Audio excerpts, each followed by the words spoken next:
Before we begin, how are you feeling today? I hope you're okay and taking care of yourself. If today was a bad day, I'm glad you're here. Take a deep breath. This moment is yours. Ready?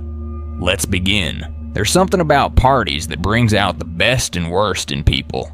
Maybe it's the music, or the alcohol, or the illusion that everyone's here for the same reason. But behind every invitation is a question no one dares to ask. Why were you chosen to be here? And what happens when a celebration becomes a trap? Over the years, we've all been to events that didn't feel right. A birthday where the laughter came too late. A wedding where the bride never looked back.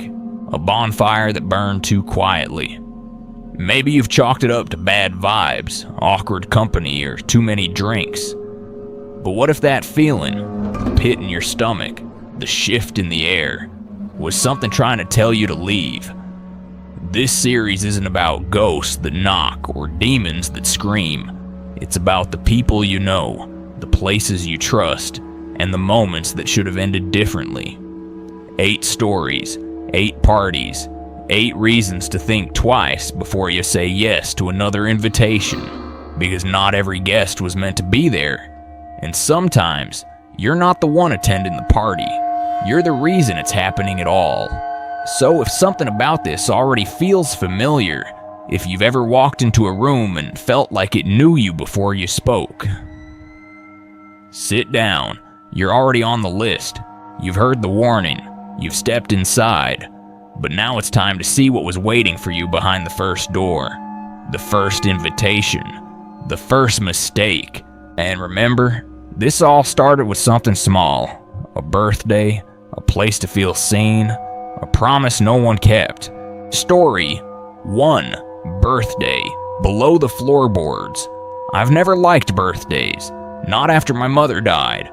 But Julian said this one had to be different. Meaningful, he called it. He booked us a place in Clinton Hill, Brooklyn, off Craigslist. A brownstone apartment with creaky floors and stained glass windows, just old enough to feel haunted, but pretty enough to feel curated. It was just a small get-together. 6 of us total. Julian set up candles, made a playlist of Nina Simone and Etta James, and served drinks in vintage glasses he claimed were authentic 1960s. He knew how to impress people, me included. At around 11 p.m., everyone left to grab more ice and mixers. That's when Julian leaned in, tipsy and smug, and whispered, "I found something under the floor." I stared at him. He was already kneeling by the corner near the bookshelf. One of the floorboards was slightly raised. He slid it aside like it was part of a magic trick. Beneath was a hatch, heavy, old, stained with dark rings like water damage that never dried. Babe, no. What if it's mold or rats or... I trailed off. "It's part of the experience," he said. "Come on, 5 minutes." He lifted the hatch. A staircase disappeared into darkness. Cold air rose up, not like a breeze, more like breath. He looked back at me, grinning. "I'm going first." And then he was gone. I waited at the top of the stairs with my phone's flashlight. 2 minutes passed, then 3. I called his name. No answer. So, like an idiot in every horror movie I've ever mocked, I followed him down. The stairs creaked under my weight, but there was something off about the sound. Too slow, too muffled. Like the basement wasn't part of the house anymore. Like I had stepped somewhere else. The room below was dirt-walled, with wood beams barely holding up the ceiling. It smelled like copper and mold, and something sweeter underneath. Sweet like rot. Julian was standing in the middle of the room, staring at a wall. His back was to me, frozen, silent. "Julian?" No response. I walked around to face him, but it wasn't his face. I mean, it was, but warped. Like his features had been mirrored and then melted. His eyes were too wide, too glossy. His mouth moved, but there was no sound. Behind him, the wall was covered in handprints. Dozens, maybe hundreds, all pressed in black soot or ash. And symbols, circles within circles, slashes and crosses. Some of them pulsed. No, I know how that sounds, but they did. I reached for his hand. My fingers went through him. I screamed. And then, I was back upstairs. Not at the top of the stairs, just in the living room, on the couch. The floor was untouched. No hatch, no loose board. The bookshelf stood solid, unmoved. The front door creaked. My friends returned, laughing, carrying bags of ice and cheap beer. Julian wasn't with them. They said he never left with them. Said they assumed he was in the bathroom. I screamed. I tore at the rug. I threw furniture. I tore up every floorboard. There was nothing. I called the cops. I told them my boyfriend vanished into a basement that doesn't exist. They didn't believe me. The landlord came the next morning. An older woman, maybe 80, with a rosary and a frown carved from years of knowing things she never wanted to. I told them to seal it after 1989, she muttered when I mentioned the basement. But it always finds someone. I asked her what happened in 1989. She said she didn't remember, but her eyes did. I moved out the next day. Now, it's been 6 months. Julian was never found. Not a single trace of him. No fingerprints. No social media activity. He's just gone. Some nights I dream of that room. Of Julian's voice, not screaming, but whispering. Not asking for help, but inviting me back. And part of me listens. Because here's the truth, no one tells you when you go looking for meaning in haunted places. Sometimes the things buried deep weren't hidden to protect you from them. They were hidden to protect them from you. And when you dig into things that were sealed, physically, emotionally, even spiritually, you better be ready for what might follow you back. If you've ever been to a party or a house, or even just a room that felt wrong, like it was holding its breath waiting for you to leave, tell me in the comments. I want to know I'm not the only one who's felt it.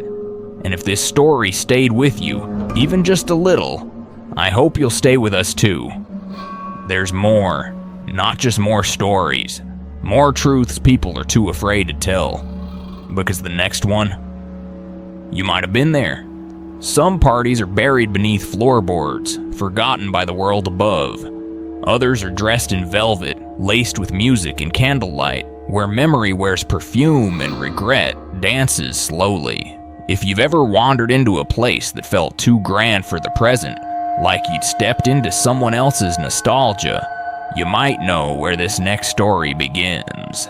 Story 2, The Woman in the Red Veil. The Woman in the Red Veil. It was supposed to be ironic. That's what Greg said when he invited me to the 1920s theme party at the Ashcroft estate.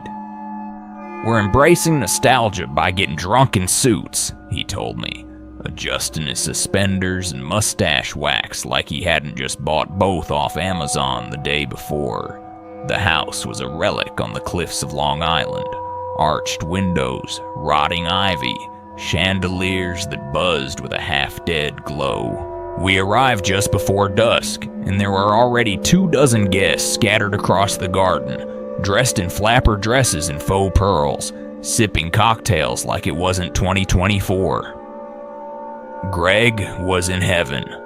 He started snapping photos immediately, claiming the light was dreamlike decay. I wandered through the parlor, the dining room, the library. The walls whispered of stories too proud to die quietly. Then I saw her. She was standing at the far end of the ballroom, near the French doors. Alone. Perfect posture. A crimson veil covered her face, and her gown shimmered like watered silk in low light. Unlike everyone else, she wasn't laughing. She didn't even move, just watched. I turned to find Greg, but when I looked back, she was gone. Later that evening, I saw her again, at the top of the stairs. This time, she turned and glided down the hall. I followed without thinking. The hallway stretched longer than I remembered. I passed dusty portraits and mirrors too fogged to reflect. The sounds of the party faded. The floorboards creaked like whispers. She entered a room at the end. I reached for the knob, but the door opened by itself. Inside, the room was empty, except for an old vanity table and a broken phonograph, spinning in silence. I should have left, but something about that room pulled at me. I felt nostalgic for something I'd never lived. I noticed a photo frame on the vanity. I picked it up. It was her, the same red veil, but this time she stood beside a man who looked almost exactly like me. The photo was aged, cracked, yellowed at the corners. That's when the phonograph let out a sharp screech, and the mirror above the vanity lit up, not with light, but with motion. Her reflection. She was behind me, but when I turned around, the room was still empty. I ran back to the party. Greg saw me and frowned. "Dude, you okay?" I didn't answer. I just asked, "Do you believe in echoes of people, like when they leave too much behind?" He laughed awkwardly. "You mean ghosts?" "No," I said. "I mean people who loved a moment so much, they never let it go, even after everything else moved on." Greg didn't laugh that time. Around midnight, the music shifted. Someone found an old gramophone upstairs and insisted on using it. Crackling jazz floated down as we gathered near the fireplace, drinks in hand. That's when the power cut. Everyone laughed. Of course, the power went out in a 100-year-old house during a retro party. But then the fire dimmed, and someone started screaming. We rushed outside. At the cliff's edge, 2 guests stood frozen. One girl pointed at the rocks below. "There was a woman," she whispered. "She jumped. She was wearing red." Greg looked at me, eyes wide, but there was nothing below, just waves slamming against jagged stone. The party ended soon after. Greg and I stayed behind to help clean up. Most guests were too drunk or too shaken to care about etiquette.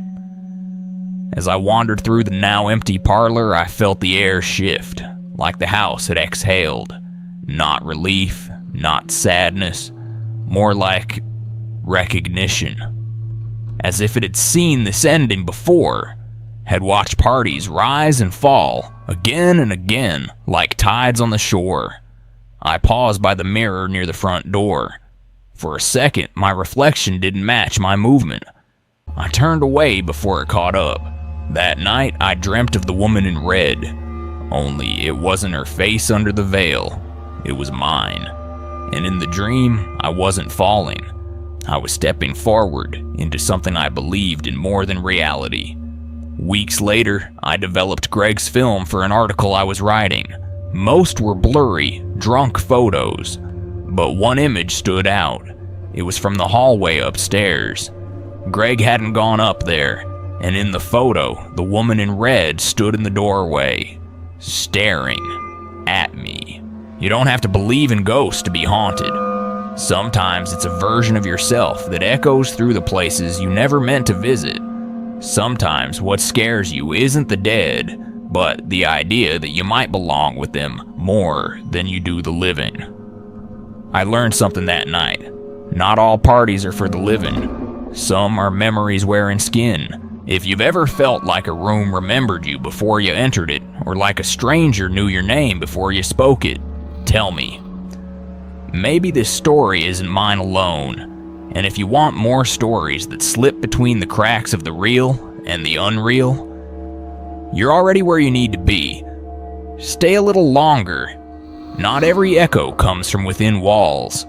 Some are carried by wind, by sand, by a voice older than language.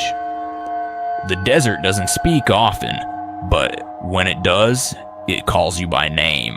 And if you answer, if you let it hear your name 3 times, what follows is never silence. Story 3, The bonfire and Joshua tree. I didn't want to go. I said that about 5 times in the group chat. It's too far. I've got work Monday. The desert creeps me out. But Kiana always had a way of bending things her way. It'll be healing, she said. One night, new moon, open sky, new memories. I was still sore from my breakup. That kind of sore you don't feel in your heart, but in your bones. Like your body still expects someone to reach for your hand in the dark. Max, my new boyfriend, was a good guy. Steady, kind, rational, maybe too rational. We all piled into 2 SUVs and drove out of LA toward Joshua Tree. No cell service, no street lights, just empty roads stretching like cracks in the earth. By the time we reached the site, the sky had already turned indigo. Kiana laid out the sleeping bags, Derek set up his camera gear, and Max built the fire. It was one of those perfect desert nights, windless, star-heavy, and unnaturally quiet. We drank, told jokes, roasted marshmallows. Derek kept aiming his phone at the fire, mumbling about catching something viral. And then, somewhere around midnight, he said it. Let's play a game. Desert summoning. Everyone groaned, except Kiana, who giggled and said, "Oh, yes, let's." Max rolled his eyes. You guys are ridiculous. But I stayed quiet. A weird feeling had crept up my spine ever since the sun went down. Not fear, more like anticipation, like something was waiting. Derek explained the game. You draw a circle in the sand, light 3 candles, and say the name of someone you missed 3 times. Supposedly, if you're connected, the desert might echo back. Everyone took turns, laughed. Derek called for his ex just to be obnoxious. Kiana called her childhood dog. Max didn't participate. Then it was my turn. I didn't want to say anything, but the circle, the fire, the silence, it all pulled something out of me. So I whispered, Elena, Elena, Elena. My mom's name. She died when I was 12. I hadn't said her name aloud in years. The flames flickered. Everyone went quiet. Then, from beyond the dunes, I heard it. Serena. Soft, like wind. But not wind. Serena. It was her voice. My mother's voice. Max said it was the wind catching the syllables. Derek swore it wasn't a trick. Kiana looked scared for the first time all night. I'm going to bed, I said. I curled up in my sleeping bag but didn't sleep. At around 2:40 a.m. I heard it again. Serena, closer now, inside the camp. I sat up. Everyone else was sleeping. I followed the sound, not because I wanted to, but because I had to. Like it pulled me forward. The fire was dying. The desert around us was silver with moonlight. I walked past the fire pit, over the dunes, and into the nothingness. The deeper I walked into the dunes, the more I realized how loud silence could be. No insects, no wind, just the crunch of my own steps and the low pounding blood in my ears. The stars above looked cold, like they weren't watching, just remembering. I stopped to catch my breath, but even my breathing didn't feel like mine anymore. The air was thinner here, older, the kind of stillness that doesn't just happen. It's chosen, like the land was holding itself still just for me. There was no trail, no light, only instinct, and something inside me kept whispering, "You've been here before." Then I saw her, or something like her, a figure draped in shadows, not walking, gliding. The face, not clear but familiar, like a memory being rewritten in real time. "Serena," it whispered again, and I realized something terrifying. It wasn't calling for me. It was calling through me, like I was the mouth, the vessel, the doorway. I froze. Then I turned and ran. The sand felt like it grabbed at my ankles, like it wanted me to stay. Back at the campsite, I shook Max awake, told him everything. He held me calmly and said, "You were dreaming." Your brain's just working through stuff. But his hug didn't feel grounding. It felt like a wall. Kiana and Derek woke up too. They didn't laugh. For once, everyone was quiet. Derek deleted the footage he filmed that night. Said there was a weird glitch in the audio. Something like a woman whispering names none of us recognized. I haven't gone back to the desert since. Max and I broke up a few weeks later. He said I was becoming someone else. He was right, because I started to listen for things. The space between noises, the pauses in conversation, the gaps where meaning hides. And sometimes, when I hear the wind pass between buildings, I hear it again. Not her voice, my own, calling back. Some people think the desert is empty, that it's all rocks and sand and silence. But silence isn't absence. It's a presence waiting for permission. That night taught me, don't call for something if you're not ready for it to answer. And never, ever say the name of someone you truly miss, unless you're ready to be found. If you've ever heard a voice that shouldn't have been there, or felt pulled by something you couldn't explain, I want to hear about it. Maybe I'm not the only one, and if stories like this echo inside you too, then stay close. We're just getting started. In the woods, people gather with lights and music, thinking the noise will protect them. They wear headphones to drown out the quiet. They move together so no one has to stand still. But sometimes the rhythm isn't yours, and by the time you take the headphones off, it's already too late. Story 4. Silent Disco in the Woods. We drove through 2 hours of trees before the GPS signal died completely. Lucas was excited. He kept saying this was the kind of party we'd remember forever. I wasn't so sure. A silent disco in the middle of the Oregon wilderness, with no reception, no streetlights, and no one around for miles. It was all arranged by Cody. I hadn't seen Cody in almost a year.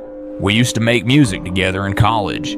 He was obsessed with frequencies, brainwave syncing, and something he called neural harmonics. But after his breakdown and sudden disappearance from campus, no one heard from him. Until now.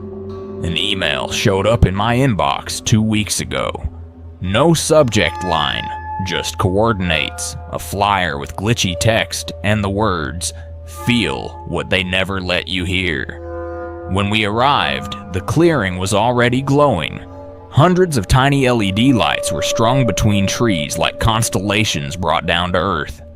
There was a fire pit, makeshift tents, and a platform covered in tech. Modular synths, analog mixers, solar batteries. No speakers. Everyone wore wireless headphones, dancing to their own rhythm. Except they weren't. They moved together, perfectly, as if some invisible thread pulled their limbs in sync. Lucas nudged me. "Come on, man, let's get lit." We grabbed headphones at the front table. The girl handing them out was beautiful, blank-faced, and barefoot. Her name tag said Mia, Cody's girlfriend. She smiled like she'd rehearsed it 1,000 times. "You're Ethan, right? He's waiting." We followed the glowing trail into the woods. Somewhere deep in the forest, we found the heart of it all. A ring of dancers swaying around a central figure, hood up, face shadowed, arms raised like a conductor. Cody. But something felt off. He wasn't dancing, wasn't moving, just guiding. Eyes closed. His lips moved silently. I put on the headphones, static, then boss. But beneath it, I heard whispers, not words, breathing, syllables looping in patterns. And under that, Cody's voice, saying something over and over again.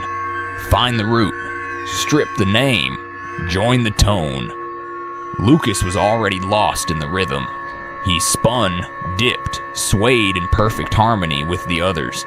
His eyes were glassy, focused on nothing. I yanked off my headphones.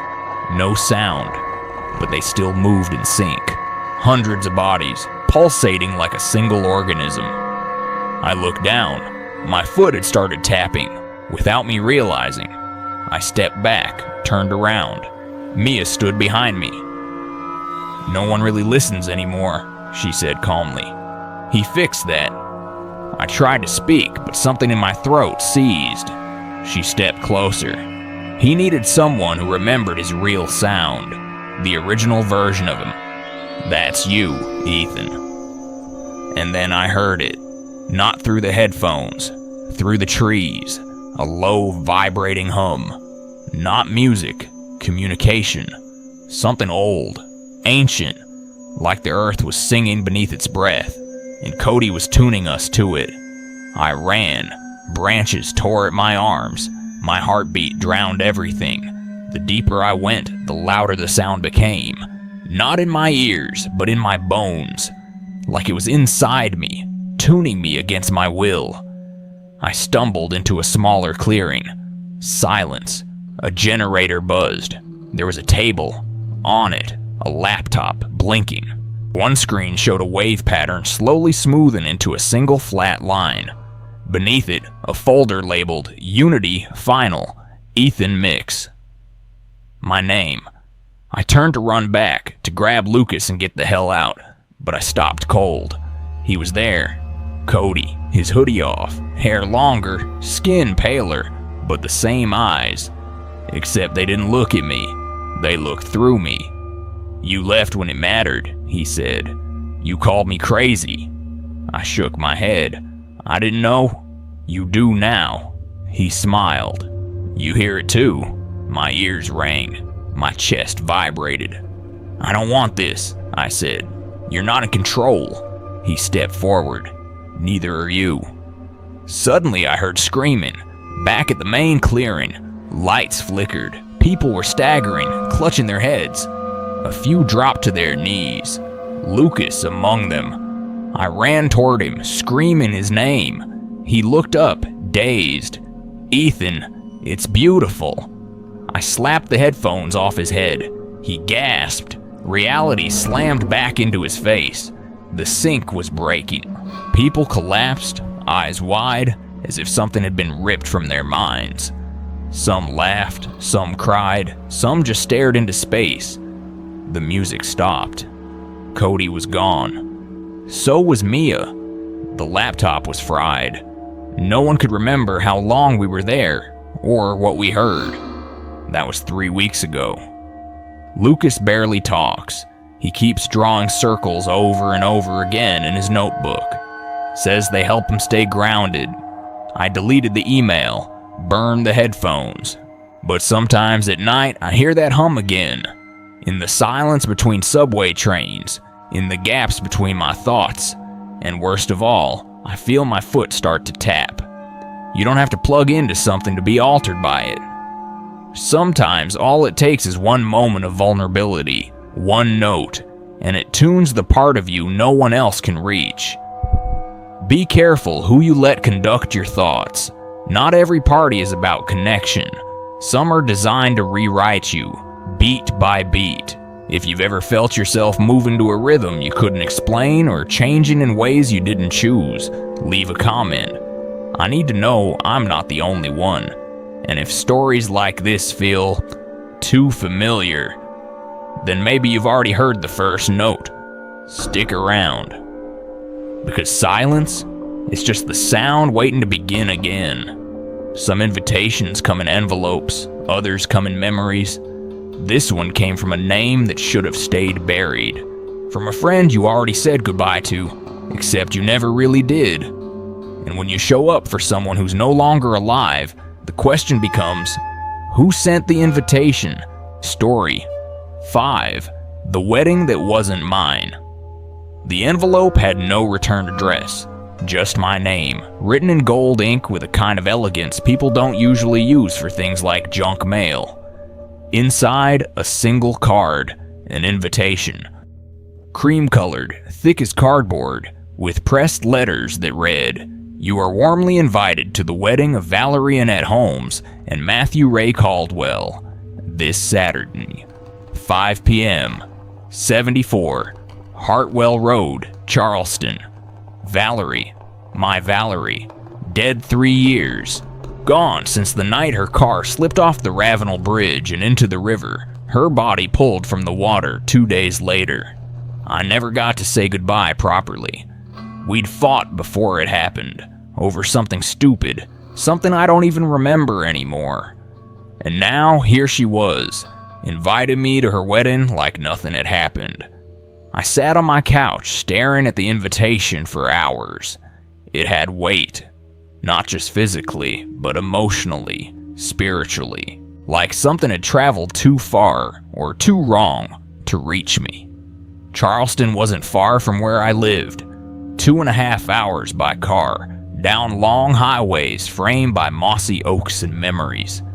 I told myself I wouldn't go. I even threw the card away. But the next morning, it was back on my kitchen table. I live alone. I don't sleepwalk. And yet, there it was. Untouched, unopened again. That was enough to convince me. Not that I expected to find her, but I needed to see what would be there instead. Saturday arrived gray and humid. The kind of Charleston afternoon where the air feels like it's pressing against your skin. Hartwell Road was real, just like on the card.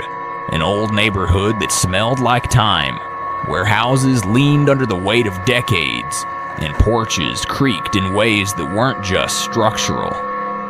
Number 74 was a pale blue house with ivy clinging to its sides and lace curtains in the windows. There were no cars in the driveway, no music, no people. Just a door slightly ajar, like it was expecting someone. I pushed it open.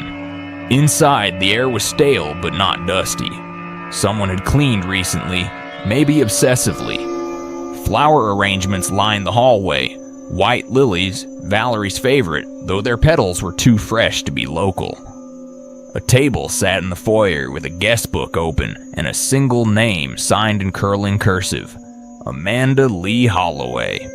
My name, written in my handwriting. I hadn't touched a pen. I hadn't even stepped fully inside yet. That's when I started to feel it. Not fear exactly, but something more intimate, like nostalgia twisted into a knot, something between grief and deja vu. I called out, "Hello?" No answer. The hallway stretched longer than it should have, bending subtly like an optical illusion.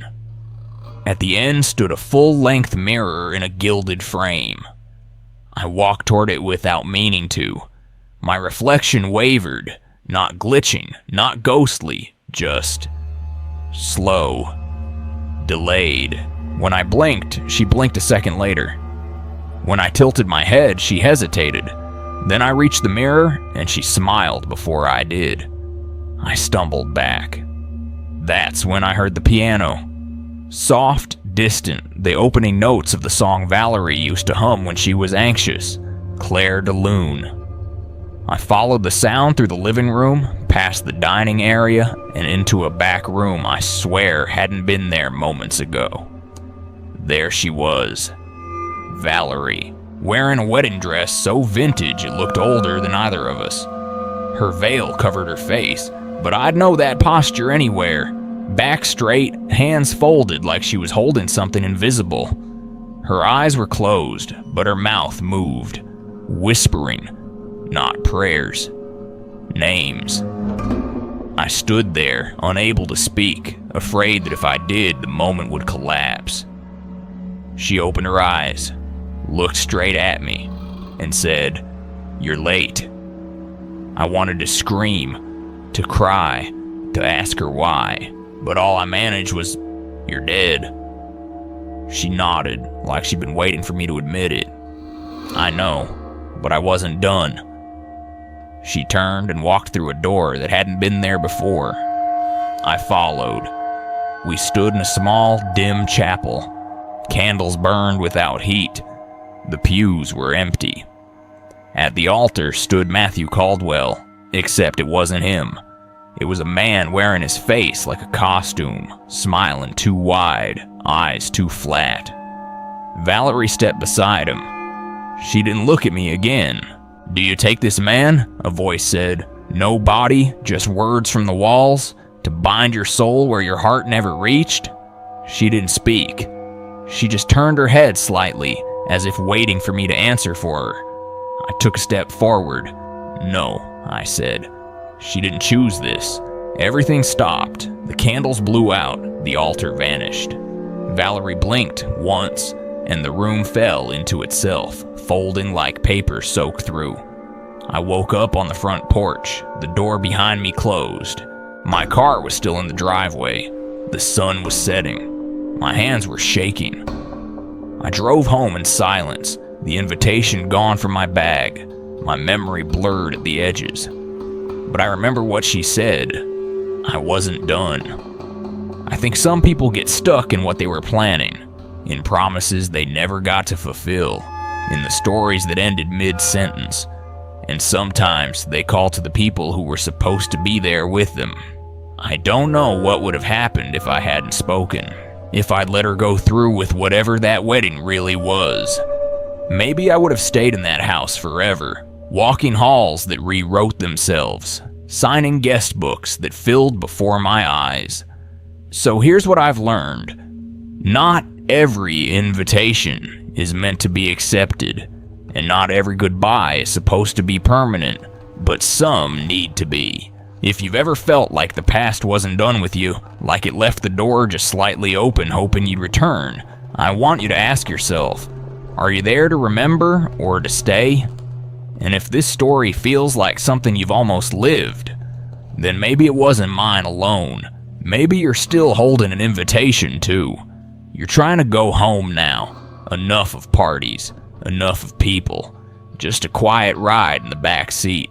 But some rides aren't just routes, they're repetitions.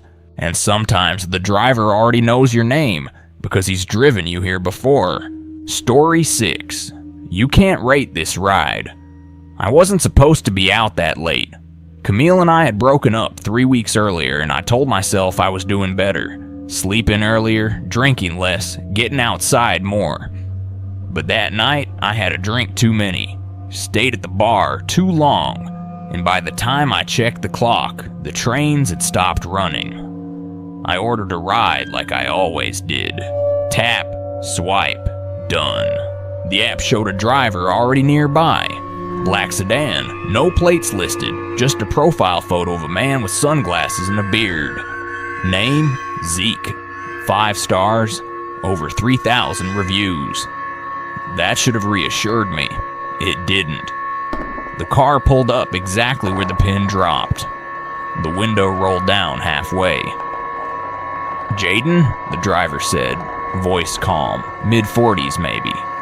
I nodded, opened the door, and got in. The inside was spotless.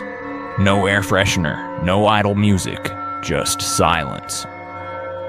He pulled away without another word. I figured he was one of those no small talk types. That was fine. I was in no mood to chat. The longer we drove, the less I trusted my own sense of distance. The streets outside the window had the right landmarks. At first, a billboard for a roofing company, a red brick laundromat I passed on my morning jogs. But then they started appearing in the wrong order, like the world had been reshuffled, and I was the only one who noticed. I tried to make sense of it, but my mind kept drifting. To Camille. To the night she left. She told me I was emotionally unavailable, that I lived too much in my own head, that I treated our relationship like a routine, predictable, automatic, like hailing a ride instead of driving. And maybe she was right. Maybe that's why I didn't panic right away. I was used to letting life steer, even when it felt wrong. The driver didn't speak, but I felt watched. Not from the mirror, not even from the front seat, but from the car itself. Like I wasn't in a vehicle anymore. I was in a decision that someone else had already made for me. Then I noticed we hadn't taken the freeway. "Hey," I said, trying to keep my voice steady. "Is this the fastest route?" He didn't answer right away. Then, without turning around, he said, I avoid the highways at night. Safer. That wasn't unreasonable, but something about the way he said it, flat, rehearsed, put me on edge. I opened the app to check the route, but the trip had vanished. No ETA, no driver details, no end ride button, just a spinning wheel, loading forever. I tried to speak again, but he cut me off. You always ask that question at this point. I froze. What? He smiled, just a little, visible in the rearview mirror. Don't worry, you'll remember soon. I stared at the phone in my hand. It was off, not powered down, just dark. I hadn't touched the button. I hadn't closed the app. But now the screen reflected nothing but my face, lit by nothing, surrounded by black. Outside, the road looked unfamiliar. We weren't in the city anymore. Trees pressed close on either side. No streetlights, no signs, just gravel and stars. I reached for the door handle. It didn't move, neither did the lock. The driver glanced back. Last time, you jumped. Didn't work out. His voice was gentle, not mocking, like he was trying to help me avoid repeating a mistake. My throat tightened. What do you mean, last time? I asked, heart pounding. This is the first time. His eyes in the mirror held mine too long. That's what you said before, too. We drove in silence for a few minutes more. I memorized every turn, every tree, every flicker of movement outside the window. But there was nothing to memorize. The landscape repeated. I started seeing the same fallen branch on the right side of the road, over and over. Same bent mailbox, same sagging fence post. The world was looping. I want to get out, I said firmly. I'll walk. The car slowed. I felt a rush of hope, but it didn't stop. He just said, "You can't rate this ride, Jaden, because you chose it." I don't remember screaming, but I must have. Because the next thing I knew, I was outside, on the ground, on a road I didn't recognize. The car was gone. No taillights, no engine fading into the night, just darkness and silence. My phone was in my hand again, battery full, no missed calls, no ride history.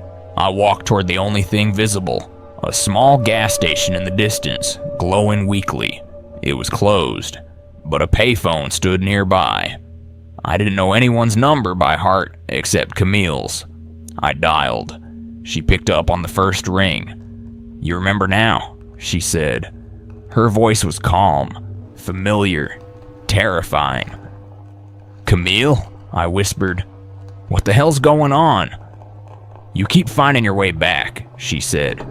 "Even when you shouldn't. Even when I try to help you forget." I wanted to ask 100 questions, but none of them mattered anymore.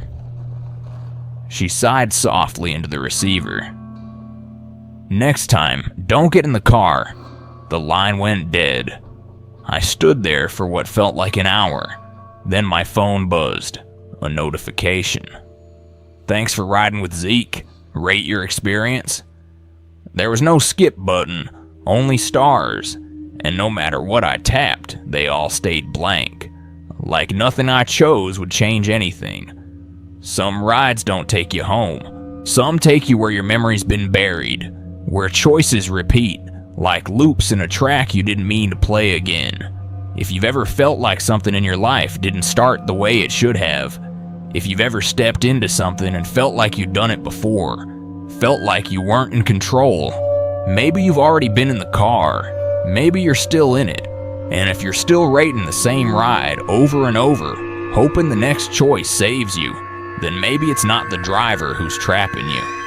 Maybe it's the route you refuse to change. After a ride like that, you try again. You seek connection.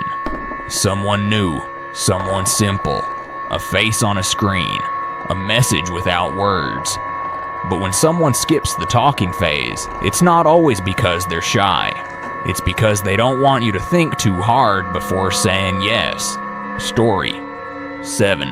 The man who skipped the talking phase. I matched with him on a Tuesday.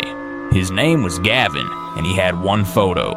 Blurry, a little too artistic, like something from an old film camera. Just his silhouette under a street lamp.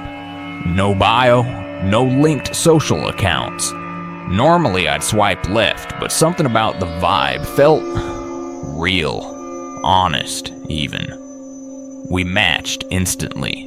No opening line, just a waving emoji. I waited for him to say something, but he never did.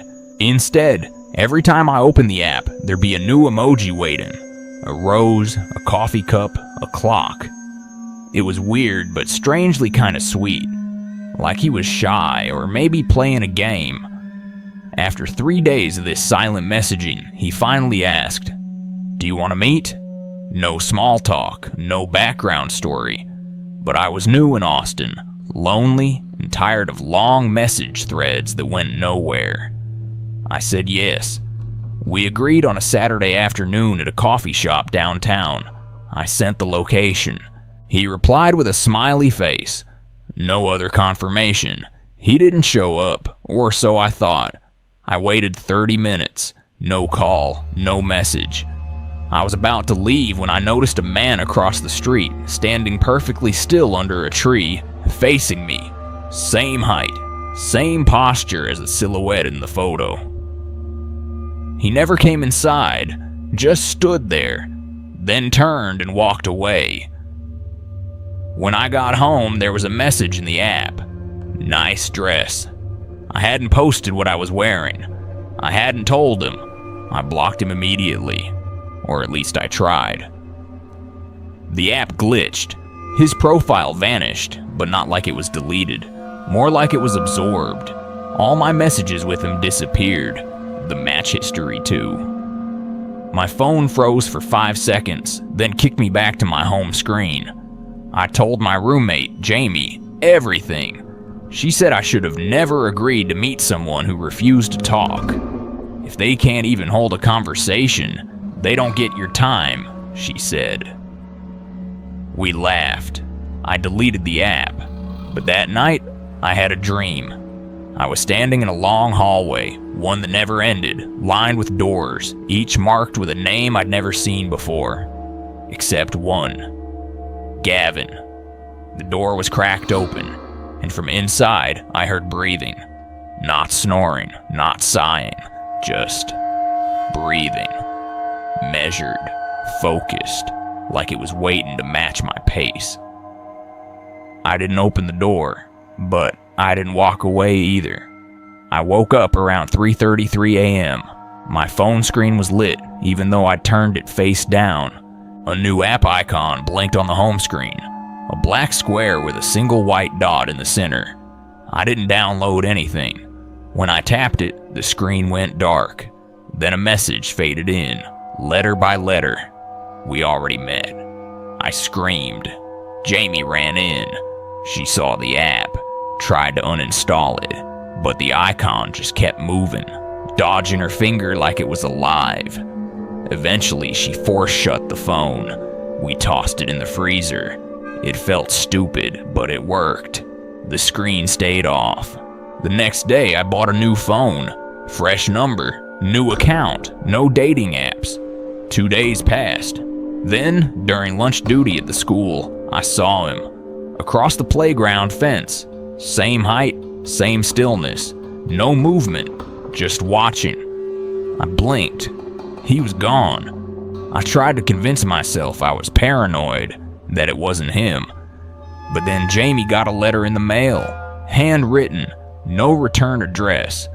Inside was a photo. Me. Sitting at the coffee shop. From across the street. Jamie moved out the next week. I started sleeping with the lights on. I even went to the police. Filed a report. But there was nothing they could trace. No real name. No real app. No evidence of harassment.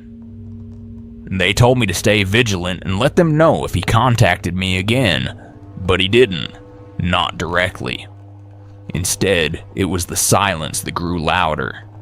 One morning, I woke up and found a rose on my windowsill. No stem, no note. just the bloom, perfectly fresh, not wet from rain. I lived on the 3rd floor. Another night, the TV turned on by itself. Static, then the sound of breathing. I tried to leave Austin, booked a flight, packed everything. But the night before my departure, someone slid a photo under my door. A hallway, dozens of doors. Mine was marked. I didn't sleep. I didn't leave. Because something inside me understood. This wasn't about Gavin. This wasn't about dating, or apps, or men who refused to speak. This was about something deeper.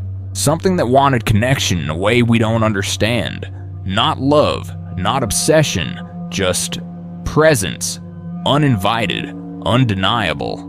He never spoke to me, but he never had to. Some people skip the talking phase because talking is the one thing that gives you a choice. It lets you decide, walk away, say no. But if they skip it, if they go straight to being there, you don't get the chance to decide what's real or what's allowed in. So here's my advice. If someone refuses to speak before meeting you, don't meet them. If someone watches more than they talk, walk away before you're seen too much. Because once you've been seen by something that doesn't need your voice, getting your life back isn't about safety. It's about silence, and whether it still belongs to you.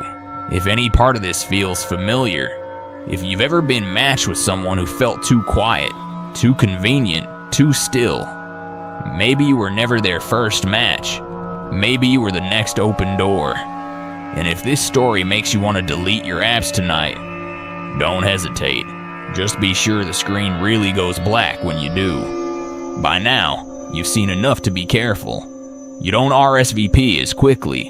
You don't follow strangers so easily. But what happens when the invitation comes from your past? From someone you once worked with, once laughed with, once lost? What if the party is just a farewell waiting too long to be spoken? Story 8. The Rooftop Farewell. The email said rooftop drinks at 8. Casual farewell for Brian before he moves on. Bring cupcakes, maybe a few stories. HR always made these things sound more cheerful than they were. No one mentioned it was the same rooftop Megan jumped from a year ago. No one had to. I remembered. Everyone who'd been there long enough did. They added more lights since then, fixed the railing, put out a picnic table and 2 large planters with plants that never thrived past spring. It was supposed to look welcoming. To me, it looked sanitized, like grief repainted. I didn't want to go. I didn't want the cake, or the forced smiles, or the slow elevator ride to a floor I had avoided since the fall. But when you've been at a place for 7 years, you nod, you thank people, you show up. So I did. I stood near the edge, plastic cup of warm Prosecco in one hand, paper plate in the other, biting into something they called red velvet but tasted mostly like office air and overthinking. People filtered in and out. Some hugged me, some just waved. Most made eye contact long enough to clear their conscience. No one talked about Megan. That's the thing with trauma in the workplace.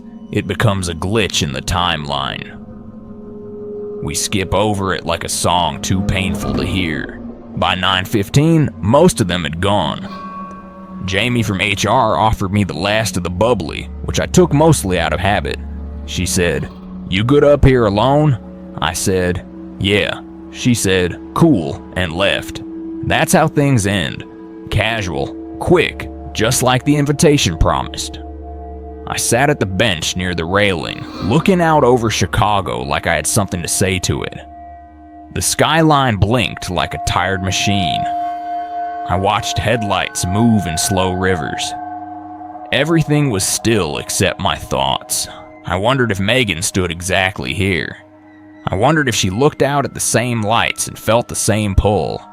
I wondered if she was hoping someone would stop her. I wondered if she was hoping no one would. A breeze passed. Not cold, but definite. I didn't turn around, but I felt it, like something behind me had shifted. Then came the voice. "Hey, Bree." No one had called me that in a long time. I turned. She was there. Hoodie zipped halfway, jeans, sneakers, hair pulled back, loose in the way it always fell by 4 p.m. Not a ghost, not an apparition, just Megan. Exactly how I remembered her. Real enough to shatter me. I froze. My chest tightened in that slow, sinking way that grief returns when you think you've outrun it. She stood maybe 10 feet away, near the corner of the roof, hands in her pockets, body angled toward the city. She said, "You showed up. That's better than last time." I opened my mouth, but no sound came. She looked at me and smiled like she always did, gently, like I'd said something funny but not quite on purpose. "You don't have to say anything," she added. "You didn't then either." I took a shaky step forward. "Why are you here?" I asked. "Because you are," she said. "Because this time you're staying long enough to feel it." Her tone wasn't accusing, just factual, like she had been watching me drift through years on autopilot, and now I'd finally stopped moving. We sat at the bench together, same one I'd been on. She didn't make a sound when she moved. She just sat, legs crossed at the ankle, gazing at the skyline like she had more to say to it than to me. I waited. Then she reached into her pocket and handed me something. A sticky note. Faded, wrinkled, edges curled. My handwriting on it. "Hope you're okay. Lunch soon?" I remembered writing it. It had felt small, almost dumb. I hadn't signed it. I left it on her desk the day before she disappeared. "I carried this in my bag until the end," she said. "It was the last thing I kept." My throat burned. "I should have followed up," I said. She shook her head. "You shouldn't have had to, but I wish you did." We fell into silence again, the kind that fills you with more noise than any conversation. My thoughts screamed with apologies I had no words for. Then she said, "You weren't the only one who didn't know what to do. I didn't either." I looked at her, but she didn't meet my gaze. "I wasn't angry," she added. "Just tired of being quiet where I was supposed to be loud." I whispered, "I miss you." "I know," she said. "That's why I'm here." I wanted to ask what she meant. I wanted to know how this worked. Why tonight? Why now? But I didn't. I just sat there, next to my friend who'd been gone for a year, but never far. Then she stood. The skyline glowed behind her, casting her in that weird golden blur that makes even the living look unreal. "It's time," she said. I stood too. "Where are you going?" "Nowhere," she said. "But you are." I panicked. "Can I follow?" Her smile returned, soft, tired, whole. "You're not done yet. There's still people who need you to see them before they disappear." I nodded, tears now slipping silently, grateful for the darkness. She stepped backward toward the edge, and for a moment I thought she'd vanish into the air, but she didn't. She just wasn't there anymore. The rooftop was empty again, quiet, lighter. The elevator ride down was slow, as if time agreed to let me keep this moment a little longer. When the doors opened at the lobby, I passed the usual company photos on the wall. One of them had been cleaned. The team picture from 2 years ago. Me, Megan, smiling into the sun. I touched the glass. That night, I didn't dream of her. I dreamed of an office with no lights, a desk with a single note on it, and a hallway where someone waited, not for help, not for pity, but for someone to notice. I woke before dawn, walked to the kitchen. On the counter, a new sticky note, same faded yellow, same handwriting. "You're still here. That's enough." I sat down and cried for the first time in a year. If someone crosses your mind tonight for no reason, don't ignore it. Maybe they're still waiting, or maybe you are. Not all goodbyes are loud. Not all goodbyes are clear. Some of them stay with us until we're ready to say them. And when we do, someone might still be listening. That was the final door. The last light. The end of the invitation list. But the feeling in your chest, that one doesn't vanish just because the story ends. Because if you're still thinking about the people you saw here, if you're still wondering who sent you the invitation in the first place, then maybe you were always meant to be part of this. Let's sit with that feeling a little longer. If you've made it this far, thank you for staying.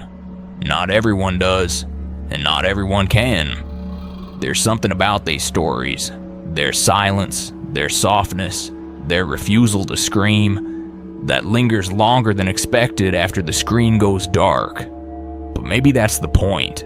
Maybe horror doesn't need to be loud to be real. Sometimes it just needs to feel like something you've almost lived through. You've just walked through 8 different doors, and behind each one was a party dressed in something familiar.